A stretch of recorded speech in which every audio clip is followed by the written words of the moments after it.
Ya Allah, nyeker semua pulang. Ada sepatu orang itu yang hitam. Jadi kita harus itu kan. Aku nggak tahu, nggak mau curiga sama siapapun, cuma woi sepatuku, woi kasih yang sepatunya, woi Radia juga, woi please lah. Halo kaum intelektual sekalian, wah gila. Luar biasa. Bayangkan di masjid sendal bisa hilang seperti video barusan. Wow. Gila. Kita harus mengapresiasi ya. Kenapa kita harus mengapresiasi? Ya, kita harus mengapresiasi kedunguan orang yang nyuri sendal itu. Itu artinya orang yang nyuri sendal itu secara tidak langsung merusak citra agamanya, merusak citra Tuhannya. Karena apa? Bayangkan ya, di masjid sendal bisa hilang.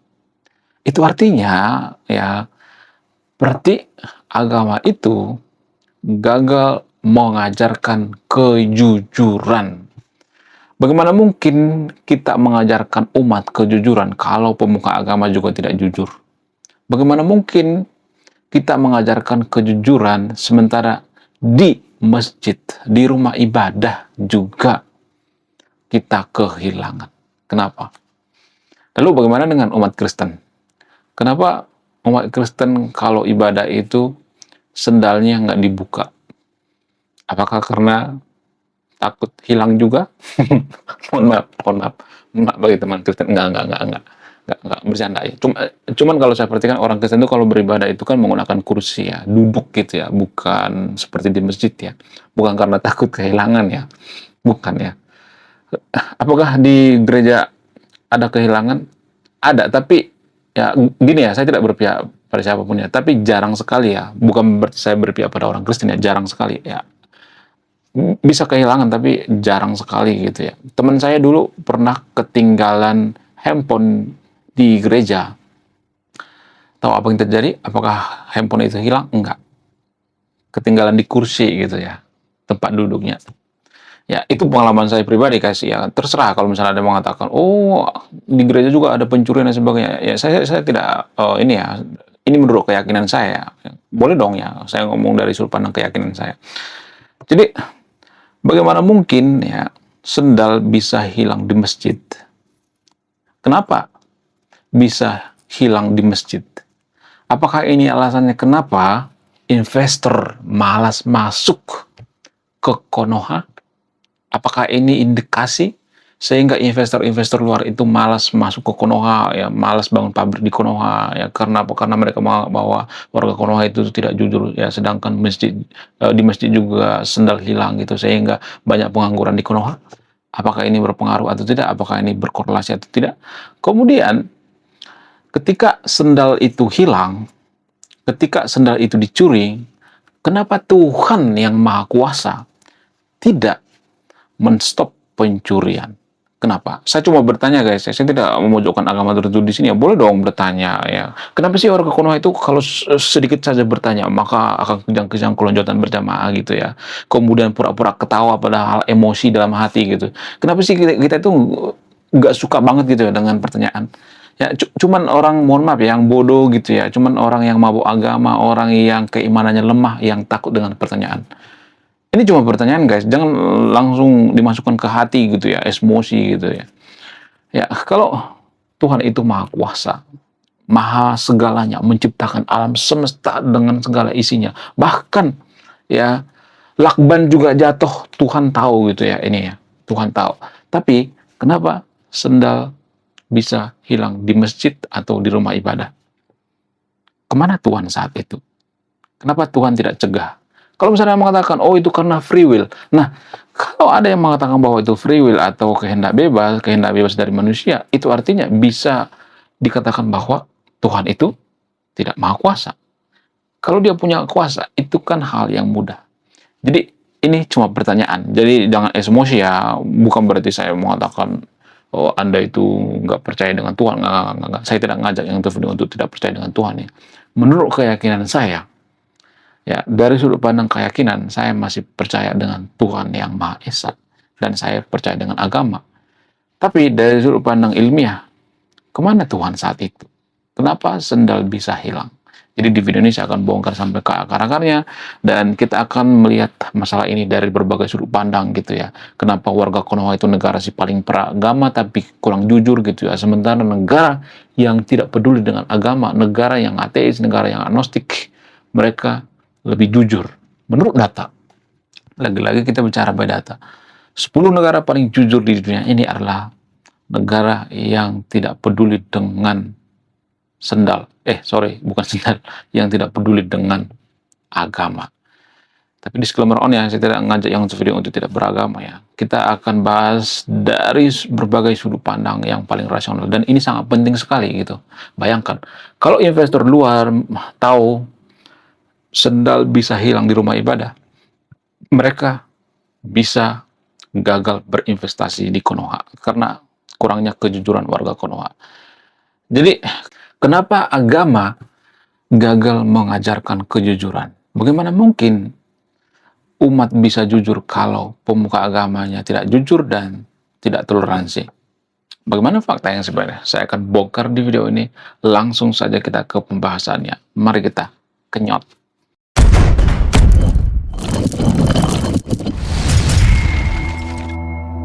Jadi guys, ibadah dalam beragama itu ada dua macam. Ada ibadah menggunakan ritual, menggunakan gerakan-gerakan gitu ya. Kemudian ada yang pergi ke gereja, itu kan ritual-ritual ya. Kemudian berdoa dan sebagainya, itu kan ritual-ritual. Ya. Kemudian selain ritual, ada lagi ibadah dalam beragama, tapi ini jarang disadari. Apa itu? Yaitu ibadah karakter ya, ibadah mengubah perilaku, ibadah kesadaran, kejujuran. Ya.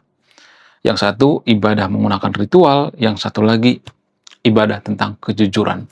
Lalu kenapa kita tidak fokus ibadah kejujuran? Kenapa kita lebih fokus pada ritual-ritual gitu? Kenapa kita lebih fokus pada gerakan-gerakan gitu ya? Kenapa? Kenapa kita lebih fokus ya cuma berdoa gitu ya? Saya tidak larang berdoa ya, disclaimer on, boleh-boleh aja berdoa, nggak jadi masalah. Tapi kenapa kita tidak fokus pada ibadah kejujuran? Apa alasannya? Alasan yang paling masuk akal itu karena ibadah kejujuran itu sangat melelahkan, sangat sulit saudara, sulit banget. Ya, butuh effort ya. Kemudian kita itu butuh perjuangan ya. Harus sabar gitu ya. Nggak boleh emosi gitu ya.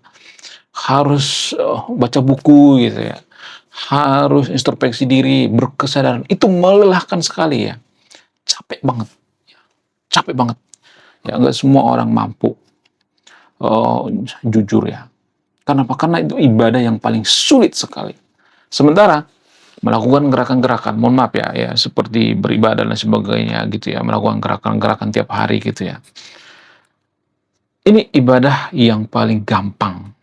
Apa susahnya sih ibadah melakukan gerakan-gerakan gitu? Coba saya mau nanya yang berbeda, apa susahnya? Cuma melakukan gerakan-gerakan gitu. Nggak ada susahnya. Iya kan? Nggak usah mikir gitu. Kan sudah template gitu ya. Kan tiap hari kan gitu ya gerakan-gerakannya. Kemudian berdoa juga kan sudah template, udah dihafal gitu. Tapi kalau kejujuran ya, susah banget ya. Karena kalau kita jujur ya, ini berdasarkan pengalaman saya pribadi ya. Kalau kita jujur, ya kita tuh dikucilkan. Misalnya di sekolah gitu ya. Kalau misalnya kita jujur nggak nyontek gitu ya, sementara teman kita banyak yang nyontek gitu ya, kita akan dikata-katain, sok suci lu ya, sok tahu lu gitu ya, sok malaikat lu gitu, kan dikata-katain gitu ya, kemudian dikucilkan gitu. Ya, tidak hanya dikucilkan, ya kalau kita di pemerintah Konoha, masuk ke pemerintah Konoha, bisa kita dijebloskan ke penjara. Itu harga yang harus dibayar bagi orang yang jujur. Nah, apakah Anda mampu? Itu yang jadi pertanyaan. Ada banyak orang yang tidak mampu menjalani ini. Sangat susah sekali untuk jujur. Susah banget. Inilah ibadah yang paling sulit, guys. Ya, saya tidak mengatakan semuanya warga Konoha suka berbohong ya, disclaimer-nya enggak ya, tapi kita itu dalam beragama itu lebih fokus ngajarin ritual-ritual. Ritual-ritual dalam beragama itu kan kulit-kulitnya gitu ya. Ibarat bola gitu ya. Ritual-ritual itu ya kulit-kulitnya aja. Esensinya apa? Intinya apa? Intinya itu kejujuran, kebaikan, berbuat baik gitu. Tapi kan susah banget itu. Ya, bagaimana dengan negara-negara maju? Walaupun negara-negara maju itu nggak peduli dengan agama, mereka biasanya jujur. Kalau suatu negara itu nggak jujur, tidak akan bisa jadi negara maju. Ya, ini logika sederhana ya. Kalau suatu negara itu tidak dipercaya oleh investor, kalau suatu negara itu sering bohong, ya nggak dipercaya gitu ya, maka tidak akan ada orang yang berinvestasi di negara tersebut. Itu logika sederhana. Ya, kemudian bagaimana dengan Konoha? Konoha itu kan, ya mohon maaf ya, kita kan susah jujur gitu ya. Ya, kalaupun kita jujur, kita bisa dihukum secara sosial gitu ya. Sok suci lu gitu ya. Jadi susah banget ya untuk jujur di Konoha. Ya, mungkin ada yang jujur di Konoha itu cuman 2%, 3% gitu ya. Karena ini menurut data guys ya. Konoha itu salah satu negara paling korup di dunia. Jadi kita ngambil dari indeks korupsi ya datanya ya. Negara paling korup di dunia itu salah satunya Indonesia. Nah, yang jadi pertanyaan, gimana cara menghilangkan ini semua? Cara menghilangkan itu mulai dari diri sendiri gitu ya. Kemudian selain itu dari pemuka agama gitu. Pemuka agama juga berperan banget ya. Tapi ya gini guys ya, pemuka agama di Konoha itu kalau saya perhatikan tuh ya, mohon maaf ya, nggak semuanya tapi ya banyak yang bermasalah juga sih sebenarnya. Yang moralnya amburadul gitu ya, nggak jujur gitu ya, ngata-ngatain agama lain saat khutbah gitu ya. Kecuali dia kaum intelektual misalnya, atau dia ngambil data dari sudut pandang ilmiah, boleh-boleh aja gitu. Tapi kan mereka ngata-ngatain agama lain itu untuk meraup pengikut. Sama seperti video. Kalau kita ngata-ngatain agama itu, video itu pasti naik, cepet naik. Ya, pemuka agama juga seperti itu ya. Ya, dalam kehidupan nyata juga seperti itu. Kalau pemuka agama itu ngata-ngatain agama lain, ya, pasti tuh. Ya. Ya, kalau ngebahas agama lain, pasti tuh ya. Jadi pemuka agama itu sebenarnya nggak boleh ngebahas agama lain. Harusnya ngebahas agamanya. Kecuali dia, ya misalnya ya akademisi gitu ya. Boleh dong ya, akademisi kan. Nggak apa-apa dong ya. Yang penting ada datanya gitu. Ya, jadi kalau pemuka agama itu ya harus fokus pada agama yang mengajarkan kejujuran ya, mengajarkan kebaikan gitu ya. Nggak boleh ya, misalnya nih ya di rumah ibadah bahas agama orang lain enggak ya. Lalu kenapa saya bahas agama di sini? Ya karena saya bukan pemuka agama. Ya, saya kaum intelektual gitu. Maksudnya saya itu kaum akademisi gitu. Ya saya bicara by data gitu. Ya memang datanya seperti itu. Kita tuh negara paling beragama kan. Negara paling rajin berdoa kan menurut data kan. Apakah kita negara yang paling jujur? Enggak, menurut data. Lagi-lagi kita bicara pada data dari indeks korupsi. Ya, buka nanti datanya. Saya tidak asal mangap guys, saya tidak ngarang gitu. Belum kita lanjut. Jadi guys, kemarin ada yang nanya, lu apa sih kontribusinya bagi negara ini? Kontribusi saya ini guys ya, nulis buku, judulnya Budi Tanpa Pekerti. Ini temanya bahas tentang agama. Kemudian sama luka, kisah dalam buku ini ada seorang kiai bingung memilih antara menyelamatkan hutan atau menyelamatkan 1000 anak yatim. Link pembeliannya ada di pin komentar video ini. Jadi ya pentingnya kejujuran gitu. Kita harus jujur gitu, nggak boleh berbohong gitu. Ya, kemudian kenapa di negara maju itu mereka bisa jujur padahal kan mereka nggak mengharapkan surga gitu, mereka nggak peduli dengan surga gitu, padahal mereka bisa jujur gitu, iya kan? Ini kan ada semacam keanehan. Mereka tidak diiming-imingi surga tapi mereka jujur. Kenapa bisa seperti itu? Apa alasannya?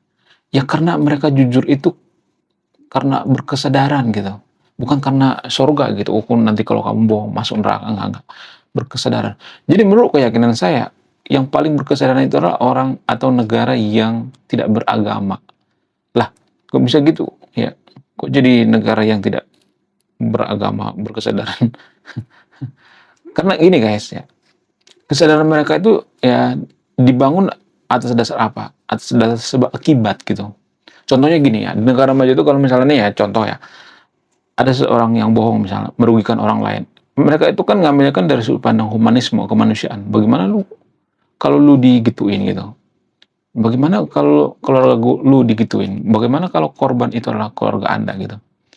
Ya, jadi di negara maju itu biasanya kalau dompet hilang itu biasanya kembali gitu ya. 98% kembali gitu ya. Seperti di Finland misalnya, Swiss, Norwegia dan sebagainya. Di Konoha gimana? Di Konoha kayak nggak kembali deh. Karena saya tuh berapa kali kehilangan dompet, tas, dompet gitu. Apakah kembali? Enggak. Padahal ada KTP loh di situ. Ya kan? Kehilangan tas. Ya, istri saya juga seperti itu, yang pernah kehilangan tas, dompet. Ada KTP loh di situ.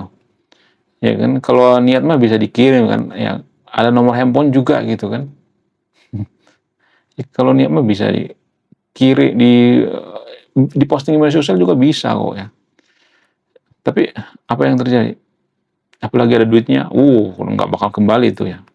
Sama seperti sendal itu, sendal aja diembat gitu. Jadi kita itu sebenarnya, ya mohon maaf ya, nggak ada gunanya kayaknya kita beragama, nggak ada gunanya. Ya, lebih berkesadaran orang yang tidak beragama. Itu kalau boleh jujur ya. Tapi kalau saya ngomong seperti nanti pasti banyak yang kejang-kejang kalau minta berjamaah. Karena apa? Karena ya kita itu dididik untuk anti kritik. Kemudian bagaimana menyelesaikan masalah ini? Ya, sebenarnya ini bukan solusi ampuh ya. Ya, pemuka agamanya dulu deh dibenerin gitu. Harus ada sertifikat pemuka agama, kemudian syaratnya itu harus jujur ya, kemudian minimal ada sekolahnya lah gitu ya. Ya, sekolah 5 tahun, 4 tahun, lain sebagainya gitu ya. Supaya apa? Supaya ya sedikitnya punya ilmu lah gitu ya. Jangan sampai kosong-kosong amat gitu. Jangan sampai ngata-ngatain orang lain gitu. Ya, dalam ceramah gitu ya. Kemudian kenapa di masjid sendal bisa hilang? Kemana Tuhan saat itu? Apakah Tuhan di atas itu lagi santuy-santuy gitu ya, lagi ngopi-ngopi gitu ya, atau ngerokok-ngerokok gitu? Kemana Tuhan saat itu? Ini pertanyaan yang kayaknya bikin warga Konoha akan kejang-kejang kelanjutan berjamaah. Padahal ini cuma pertanyaan loh. Dari sudut pandang ilmiah ya, bukan berarti saya yang nyuruh yang tidak percaya dengan Tuhan ya. Tuhan itu kan nggak bisa dibuktikan secara ilmiah. Kalau misalnya mengatakan, Tuhan kan nggak bisa dibawa karena ilmiah, karena itu kan bukan takarannya gitu ya. Ibaratnya kita mengukur lautan dengan meter gitu. Tapi gini guys, kalau misalnya nih dari sudut pandang keyakinan ya bahwa Tuhan itu maha kuasa dan sebagainya, ukurannya gimana gitu? Ukurannya sampai mana gitu? Keyakinan itu ukurannya sampai mana? Takarannya sampai mana?